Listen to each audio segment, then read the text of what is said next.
Welcome to this Monday, April the 27th media update and live stream to the broader community. Thank you all for tuning in on this sunny day.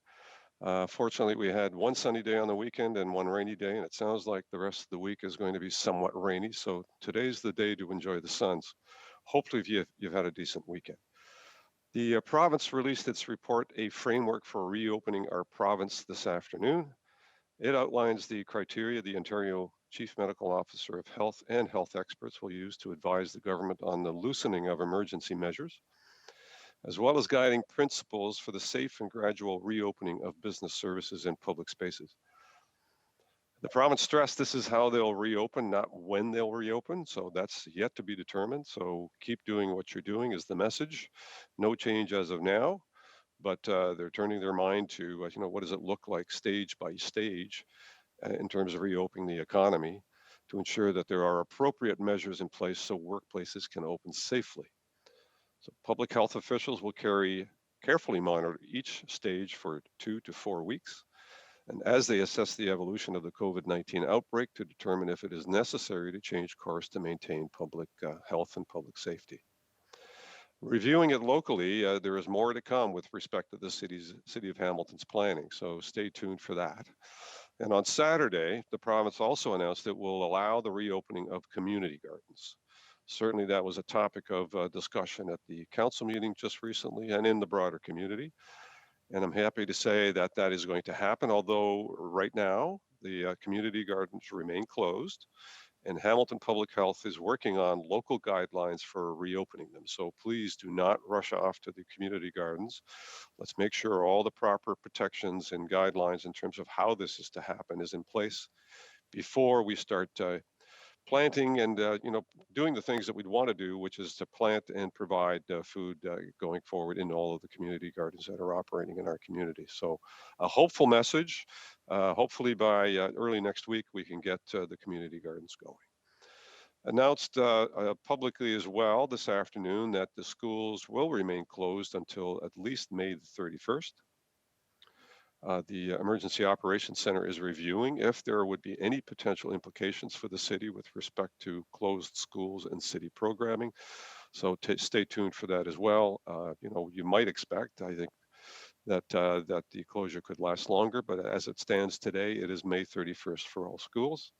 Province also announced a benefit, a $4 per hour salary increase for frontline workers as part of a temporary pandemic payment to recognize the efforts in the fight against the COVID-19.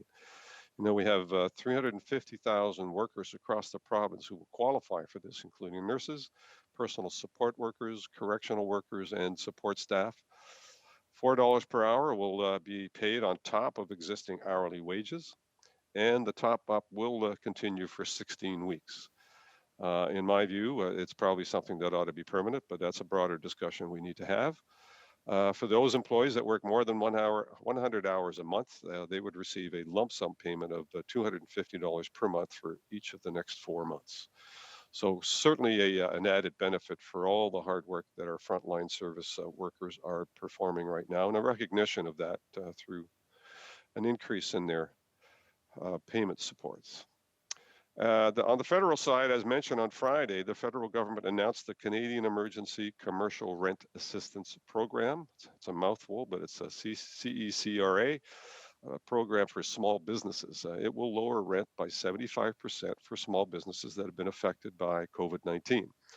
The program will provide forgivable loans to qualifying commercial property owners to cover 50% of their 3 monthly rent payments that are payable eligible small business tenants who are experiencing financial hardships during April, May, and June. Impacted small business tenants are businesses paying less than $50,000 per month in rent and who have temporarily ceased operations or experienced at least a 70% drop in pre-COVID-19 revenues. This support will also be available to nonprofit and charitable organizations, which is a benefit. Certainly a lot of concern in that sector as well. More information on the city's website outlining the various financial supports are available. So go to hamilton.ca/coronavirus/financial-support-individuals, All of the information around all the programs that have been announced both federally and provincially are available on our website. It's a one-stop location, including how you apply for all of these programs. So do tune into that website. You can get all your information there. On the city update side, I know Paul Johnson will provide more, but council is looking at putting together an economic recovery task force. I've asked staff to prepare a motion for this Wednesday's council meeting to have them start developing terms of reference for that task force so that we can, once the relaxed opening of business starts to happen, that we can be ready with a collaborative approach through all of our major employers and businesses in our community. And so we're hoping that that will give us a bit of a kickstart in terms of being ready whenever the province says we were ready to move on this next phase of opening up things when it does occur. And I would suggest that at some point we need to do that on the social service, not-for-profit side as well. Certainly lots of concern about the impact in the social service side and how that is making their challenges even more acute going forward, especially in light of the fact that their inability to fundraise, which many of these organizations are required to do to sustain themselves. So very important issues that we need to continue to look at. As well, the Federation of Canadian Municipalities did some advocacy work for all municipalities across the country, identifying financial shortfalls in all of our municipalities. So for Hamilton, we are facing potentially a $30 million shortfall as of the end of May. And if it extends out to another 60 days, you can expect that to be a $60 million shortfall. And that is an issue that is affecting all municipalities. So through Big City Mayors and through the Federation of Canadian Municipalities, we put on the table with the federal government a $10 to $15 billion federal support plan over the next 6 months for municipalities.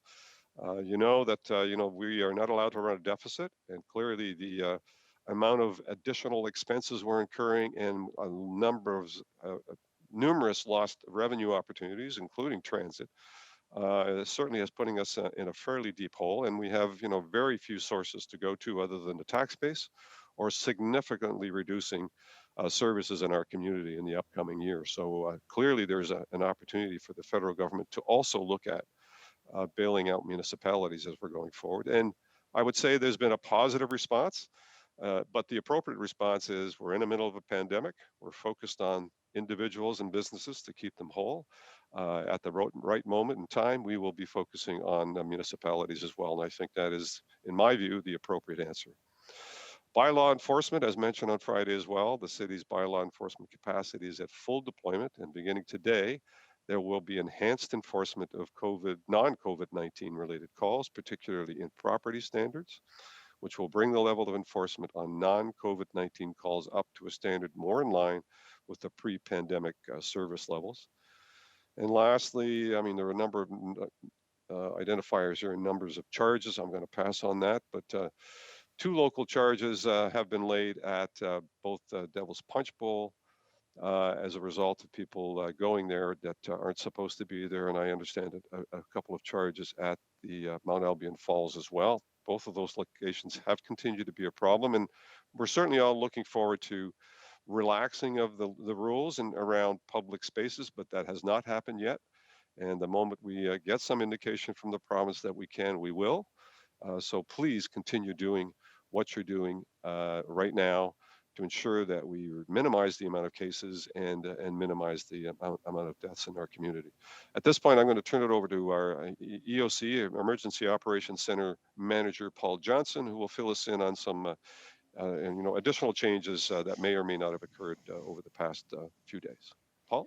Well, thanks very much, Mr. Mayor. And, I think the important message, given all we're hearing about reopening plans across a number of provinces, and of course today, the framework for how we reopen in the province of Ontario, is that nothing has changed locally for us. Even the announcement around the community gardens, as the mayor said, the community gardens are not open as of Monday today. We still need to work with public health on the parameters and the guidelines for that. So all of the things that are in place in Hamilton remain in place in Hamilton. There's been no openings of any kind. So stick with what those closures look like. Stay away from the things that we've asked you to stay away from because they are closed.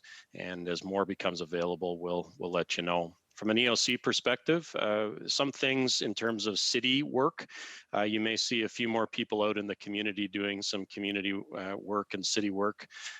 And that is because we need to start to think about grass cutting in our parks in particular. There are some concerns around that, and even from a safety concern. I mean, long grass is not something we want to see, and these are some of the few areas that people can continue to walk through. So you will see some level of park maintenance happening, road maintenance continuing, a little bit of enhanced litter pickup in certain areas so that we can keep our community clean. But all of this is being done in very small ways and modified ways. It's really to keep on top of what's happening in our community as we change through the seasons. This hit us right at the change of seasons. And so from a city operations perspective, important that we do some things, but they will be nowhere near the same level of service that Hamiltonians are expected, have it come to expect. And that will continue as we just continue to work through this period of advice where we're to stay at home and remain at home. As the mayor mentioned, lots of news today from the province about the framework for opening. At the EOC, we have struck a working group of the EOC that is going to work with public health around what reopening may look like as we get more information from the province in the weeks and months to come. As you can imagine, as chaotic as closing was and as quick as we had to close down some things, I actually believe the restart of services will be harder. It will be harder because alongside the operational issues of opening up centers and opening up facilities, we will have to be very, very cognizant of the health and well-being of our employees and the patrons who use whatever that facility is, indoor or out. So it's going to be really important that we do this well. It will be a huge amount of work given the amount of services the city offers and the amount of services that are currently either closed or being offered in a different way.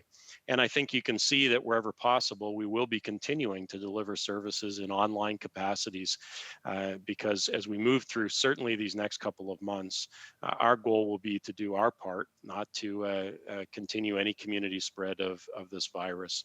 So that work begins today. Actually, the group is meeting for its first time this afternoon and starting to go through all of those services and what reopening might look like as we go forward. And I think that is good work to be doing now and being fed obviously by the health information locally and the information from the province of Ontario.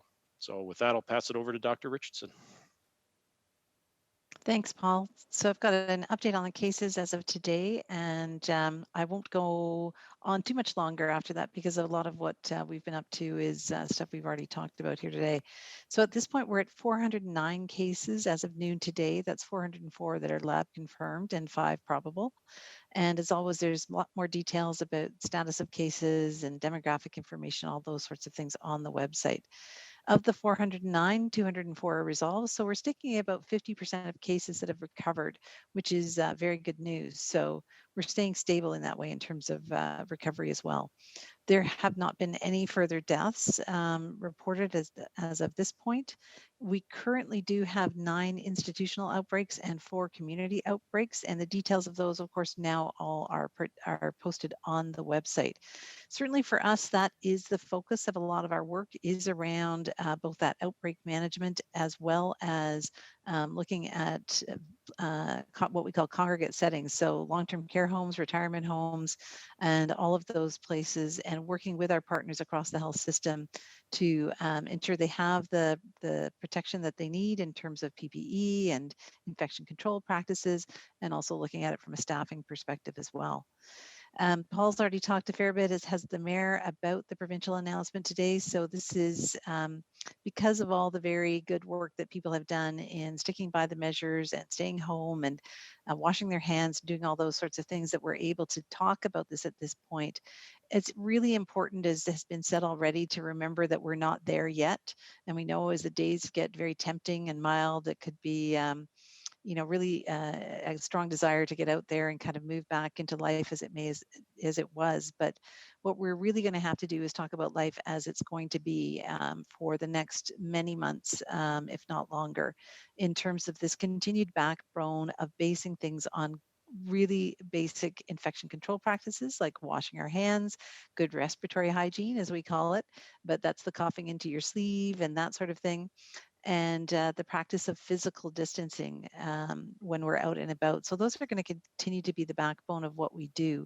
The other thing is this continued protection for vulnerable populations. So those who live in long-term care, those who live in other congregate settings, and making sure we have significant plans to mitigate the risks to others. And so Paul's talked about that in part in relation to our own staff and how they work, but you can think across every business. We're going to need to be innovative in terms of how we move forward and make sure we're providing that protection in those settings. In community garden, on the community gardens front, we are already at work on those guidelines after we heard that we could start to do that. And so our staff are working on those, and we plan to have those ready by the end of the week. So I'll make that pledge so that people can start to think about what they might be spending a sunny weekend on at home or in a community garden.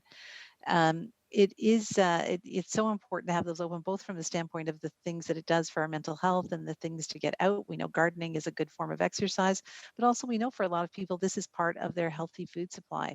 And so we think this is a really good piece of news that's come from the province, and we're very happy to get to work and have those out as soon as we can. That's it for me today. I'll turn it back to you, Mr. Mayor. Thank you very much. And you know what?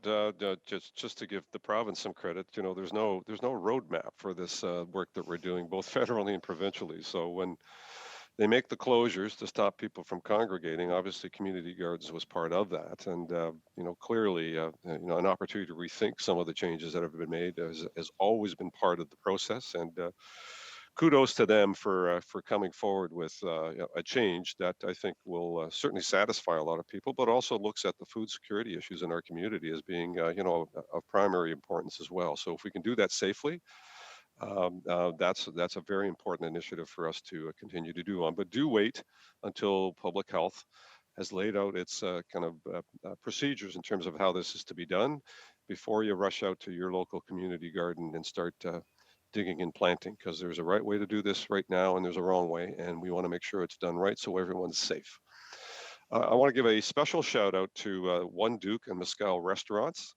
Every Tuesday, they're offering free meals to essential workers as a way of saying thanks for everything they do during the pandemic. They're thanking a different group of essential workers each week. The first group is the HSR operators, and no doubt they're doing yeoman's work out in our community, keeping our service going for those that need it. And in harm's way for sure, but understanding that this is a critical service that needs to be provided in our community. So they're providing for this first group free meals for essential workers, for the HSR operators, and they're honoring also, coming weeks, financial institutions. So I want to do a special shout out to Manny Ferreira, Nathan Naylor, and Ty Misiak, and everyone at One Duke and Mescal restaurants for that very, very supportive effort. Thank you for doing that. And a shout out to Sabina Atkins of Waterdown. She is an avid sewer and has been sewing masks for frontline and essential workers. She's been receiving requests from nurses and paramedics and medical clinics and funeral homes, as well as flight attendants, friends and family and neighbors. So Sabina's been working 55 hours a week and is on her way to sewing 1,000 masks or more and getting them to all of those important frontline workers. So thank you very much, Sabina, for that work. Much appreciated. And lastly, a shout out to the Sandwich Initiative, a local group of volunteers making sandwiches and delivering them to homeless individuals. Paul Logan and Adam Irwin Gunn founded the group at the beginning of the pandemic, and so far they've raised about $1,500 for supplies and made nearly 5,000 sandwiches. If you want to donate or help out, please visit the Sandwich Initiative on Facebook or call 250-516-4305 or send an email to pallogan1234@gmail.com. Thank you, Paul and Adam, and the Sandwich Initiative for providing that nourishment out in our community. Reminders as well that we continue to get the great work of Rosalie Bizzers and Georgia Whalen. If I'm not going too fast, I'm sure they're hopefully keeping up. And Cable 14 and Bill Custers and their entire team for putting this broadcast together for us every Monday and Friday, as well as our town hall on Wednesday. And a special thanks to all of our frontline workers. I know they're thanked early and often, but we can't thank them enough because they continue to be out there keeping our city functional and keeping our healthcare system working. So thank you very, very much for all that work. And a reminder again that in the midst of this crisis, we know that mental health issues can be exacerbated and added to. And so if you are having challenges, please reach out. Coast has a number. It's 905-972-8338. There's someone on the other end of the line that can help you. And any kids in our community that are in crisis, uh, continue to phone the Kids Helpline. It's available 24/7 and available. Someone's always at the other end of the line. So if you're having challenges at home or away from home, or having challenges being at home, uh, call 1-800-668-6868 or text 686868. It's the Kids Help phone line that's been in operation for many, many years now and has helped many a child out there, stabilize their lives. So do reach out. And again, critical surgeries continue to happen. As some are saying in the broader community, want to make sure that anyone that needs medical attention, make sure they go out and get it. Don't be fearful of calling the doctor or calling the emergency or getting to the emergency or the ambulance. If you're in critical need of care, make sure you reach out for it. But that also means that blood is still required. And so blood.ca is the website. So anywhere in Canada, so find your local blood donor clinic and provide some of your plasma resource. It is always in need. And lastly, all counselors and staff are available and working remotely, but they're available at the usual numbers on the website, either email or phone numbers. So if you need any localized issues in your wards, do contact your counselors. They're available to you each and every day as they have been in the past. Again, thank you all for tuning in. And just a reminder, tomorrow is the National Day of Mourning. And annually, we have a march and a parade and a moment of silence at the memorial out in front of City Hall. Unfortunately, we can't do that this year, but we want to continue to recognize April 28th as the National Day of Mourning for those that are been injured or killed in the workplace over the last many years. So we won't be able to do that in person, but we will lower the flag to half staff tomorrow in honor of those individuals that have lost their lives or suffered injuries.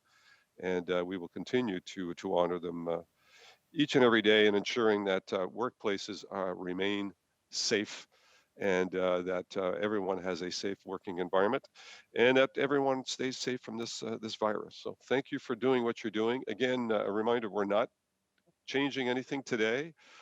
Clearly, the message from the province is that we need to continue doing what you're doing. Hopefully, somewhere in the near future, we can relax things a little bit. And I think the Premier has put out what that relaxation might look like, but it's not yet happening. And so we're going to have to stick with this a bit longer. Do what you can to get the essentials into your home and do what you can to get some exercise outside. And fortunately, the backyards might be a little bit more friendly these days. So let's entertain ourselves as much around the home as we can. Stay home as much as you can, and stay connected to family and friends as much as you can. Help one another. Take care of one another. Be kind to our frontline workers and grocery store workers. And we will see you on Wednesday at 7 o'clock for our town hall. Thank you for tuning in, and we'll see you soon. And Mr. Mayor, if it's okay with you, we'll just go to a few media questions Oh, that's right, too. before we sign off. That's okay. We're going to start with Samantha Craigs from CBC. Samantha, you can go ahead. As usual, we'll do one question and one follow-up. Go ahead, Samantha. Hi there. Thanks for taking my call. Hang on. This came faster than I was expecting. I have to find my questions. Dr. Richardson, today the Premier said that before we start to get things back to normal, he wants to see a consistent 2 to 4 week decrease in the number of new COVID cases. What are your thoughts in terms of us hitting that locally? Thanks, Sam.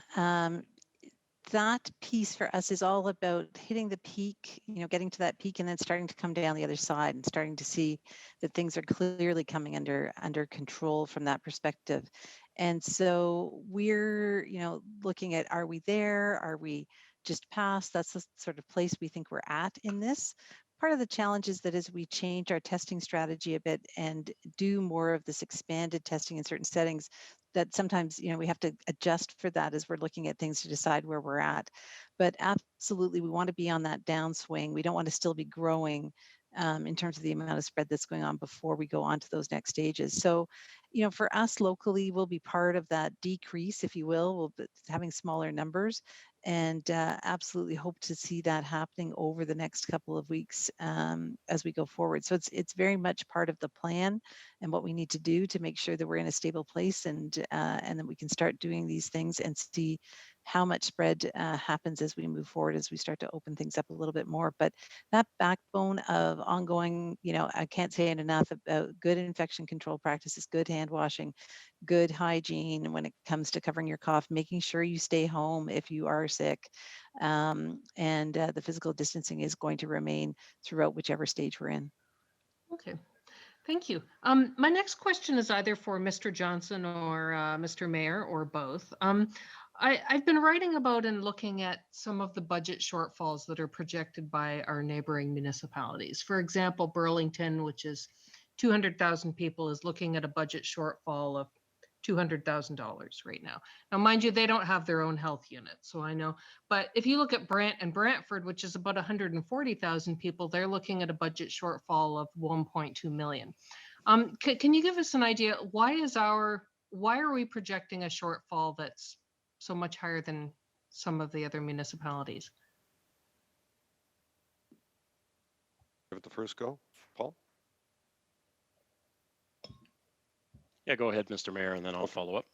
So as Mike Segarra kind of pointed out in the exercise that he did, he projected out to May 31st in terms of the shortfall revenues in transit. And you can imagine that that shortfall is quite significant. So our transit system obviously is larger than they would be in Burlington or Brantford. So the shortfall in revenue is quite significant.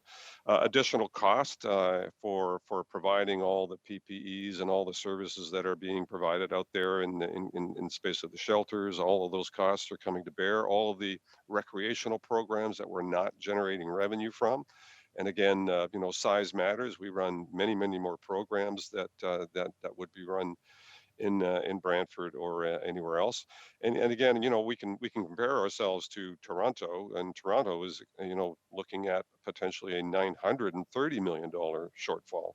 Almost $1 billion based on size and transit system size and all of that. So I would say scope and scale matters, and the amount of lost revenue and additional expenses adds up to, I think, significant shortfalls. That if we were projected that out, and I've seen numbers from across the country, in fact, that have been part of the presentation to the federal government. Municipalities in the West are looking at $100 million. Similar sized municipalities to Hamilton. So the calculations are different in different places depending on whether they're single tier, upper tier, lower tier. All of that matters.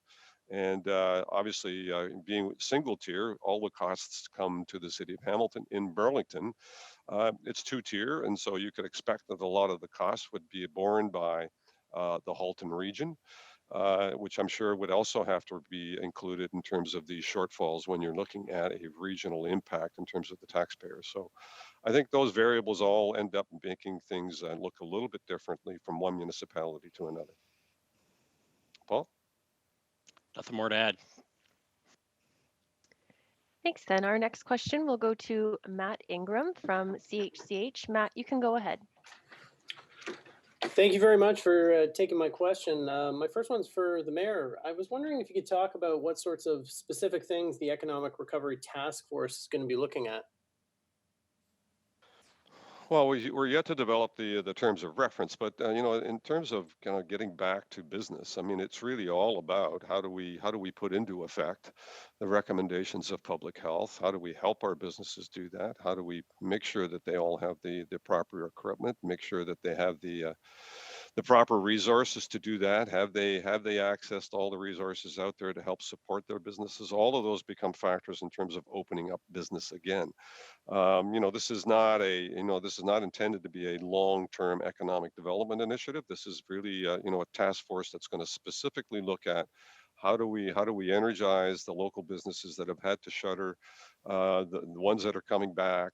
If they come back, how do they come back, and are they going to be equipped with all the proper resources? And can we do this collaboratively with all the major employers in the city of Hamilton? I think that's probably the biggest issue is, rather than Hamilton unto its own making decisions, and then the chamber making their own decisions, and then individuals making their own decisions. How do we come up with a framework that benefits everybody so that we're all working from the same song sheet? So essentially, that's the purpose. We've yet to define the terms of reference and who's going to be on it, but you could expect that the major employers are our major institutions, major industries, small to medium-sized businesses, our business improvement areas all have representation. When you put all of that together, I think you've got a fairly representative group of individuals, including the cultural sector, music and film and all the things that are happening in that industry as well, a very important part of our economic development uplift. And so when you bring all of that together, all of that leadership together, I think we can come up with some strategies that can benefit everyone. Thank you. So my follow-up would be for Paul, the EOC working group that's going to be looking at what it's going to look like to get back to business. What sort of things are you going to look at? Is that more of a guidelines for keeping people safe regarding social distancing and those sorts of things? Absolutely. And then, of course, we'll have to feed in all the good information that's going to come provincially and locally about what comes first. So we will get some obvious direction, and we'll get some information from the province about the kinds of activities that they'll see releasing from their provincial orders. Much of the things that are closed right now, even if the city wanted to open them, we couldn't. There are provincial orders keeping them closed. So as those start to release themselves, then we would look at how that would impact here in Hamilton. And then the second piece is just how we start those services up with the right kinds of protections, as I mentioned, not only for our own folks, which are near and dear to our thinking, but also for the public at large. And so all of that work will take an awful lot of planning. So we'll have a bunch of scenarios in place, and a lot of the things that we do, we plan out a number of months in advance. And so we're already beyond some of those thresholds where we would normally be planning. If you think about summer activities and summer programming that happens when school is out, we're well beyond when we would normally be planning for that. So those event gates we'll go through and see whether we can do some of that, whether that's appropriate given the health advice or not, and have contingency upon contingency upon contingency. And the other side is we continue to make sure that we purchase as much of the personal protective equipment as we can, because we know as more people that come back to work, there will be need for some of that. Not to the same level as our first responders and long-term care workers and some of our public health folks need, but we expect some level of need for PPE and cleaning products that we don't have to worry about today because all of our facilities are closed. So we're very much looking forward to when those dates start to come along, but we'll have our plan in place and be ready to scale it up as soon as we get information from the province. Thanks, Paul. Our last question goes to Joanna from the Hamilton Spectator. Joanna, you can go ahead. Hi, thanks so much for taking my question today. My first question, I think it would be for Paul or the mayor, but you can decide. So when the extra pay was given out to essential workers, certain groups were left out, including the city's paramedics. So I'm looking to find out if you have any thoughts on that and what you can do about that, if anything. Well, I mean, this is obviously clearly a provincial decision, and I certainly support the direction that the province is taking in terms of supporting the workers. And the workers that I see being supported right now tend to be on the lower end of the pay scale. I think totally appropriate that they get additional support. And as I said earlier, I think it ought to be something that we be looking at on a more permanent basis as to, are we paying those individuals appropriately. Having said that, you're not wrong that paramedics have been on the front lines, as have police, as have a number of other and transit workers. All of them have been at the front lines. In harm's way, grocery store clerks, a whole range of areas. So I imagine that the province will be taking a look at other areas that might need focus and attention as well, in terms of providing some bonus pay for all the good work that they've done. So I'd be open to. I mean, I think whether I'm open to it doesn't matter. I think the province ought to be looking at rewarding some of the very important positions and organizations and individuals that have done some yeoman's work in keeping us all safe through this entire pandemic. So I would encourage them to take a second look at other areas that they might consider for additional bonus pay for the work that they've done. Okay, thanks so much. And my next question is for Dr. Richardson. One of the outbreaks at St. Joseph's Healthcare is among staff in a COVID-19 unit, in a unit that cares for COVID-19 patients. Do you know yet if those staff were infected while they were working on the COVID-19 unit? And are there concerns about whether those staff are being properly protected on that unit? Thanks, Joanna. And one of the challenges right now with this virus is that we don't have a way to tell the difference between those two things as to whether or not somebody is infected out in the community or whether they got it from somebody else in the institution. Of course, when we've got bigger outbreaks, as we've unfortunately had in some of our retirement homes, we can pretty much tell that there's been some person-to-person transmission happening on the site. But when it's a smaller number of people, knowing exactly what might have happened is hard to do. In some outbreaks, we can actually test the actual organism, and this is more the case with bacterial infections, and we can see based on its genetic pattern whether it's exactly the same as the one that came from elsewhere, but we don't have that here. So the more the number of cases, the more likely it is that it may have happened. If we find that there's been a particular break in PPE between somebody who's infected and somebody who's not, and the challenge with two people who are asymptomatic and are found to have an infection or that sort of thing, you don't have those clues to know exactly what happened. So we proceed to assume both those things happened. So assume that there might be something going on that could be explaining it. And so the hospital goes over in great detail in terms of what are their work procedures, what's going on, what do they need to improve on, is there anything, can we tighten a little further? And I know that's going on there with St. Joseph's, and we do that as well with retirement homes and long-term care homes to go over with them in terms of what it is they may do. So that's where we're at with those ones. That's all of our media questions for today. Mr. Mayor, I'll pass it back to you for some closing remarks. Okay, thank you. And I made those closing remarks before we were closing. So I'm just going to wrap up and say thank you to Dr. Elizabeth Richardson and Paul Johnson and the entire public health and emergency operations teams for all of their good work. Kudos to the Premier and to the Prime Minister, quite frankly. As I mentioned earlier, there's no roadmap that says here's how you deal with this pandemic, and so we're in many instances learning as we go. We've never had this kind of reaction be required to a virus that has no known cure at this point, and so all the recommendations that they're putting forward are, I'm sure, not desirable. It certainly doesn't make one popular, in terms of broader community and in terms of having a vibrant communities, which we all want, but are so necessary at this point in time. So continue doing what you're doing. As the Premier said today, they're laying out a roadmap for how they might relax things, but they're not saying when, and that when is really determined by the ongoing work you're doing, staying safe, staying home as much as possible, stopping the spread of this virus. If we continue to reduce the numbers for a significant period of time as a key indicator that we've kind of peaked and we're on the downward scale on this virus, that we can start looking at relaxing things. That means that you have done what you need to do, which is all the recommendations that Dr. Richardson talked about. Continue to wash your hands as frequently as you can. Go out for essential services, only when necessary. If you're going to go grocery shopping, have one individual do it, not two, to avoid, unwarranted contact, and stay home or close to home as much as you can and maintain that spatial or physical distancing. Continue to do that, and hopefully in the next coming weeks, we can start looking at relaxation of some sort that will get us to enjoy our communities more than we're able to do right now. So continued good work. Thank you for all of your effort out there. It's never been easy. It still isn't. We're all anxious to get our communities back and our jobs back and get our lives back and our incomes back.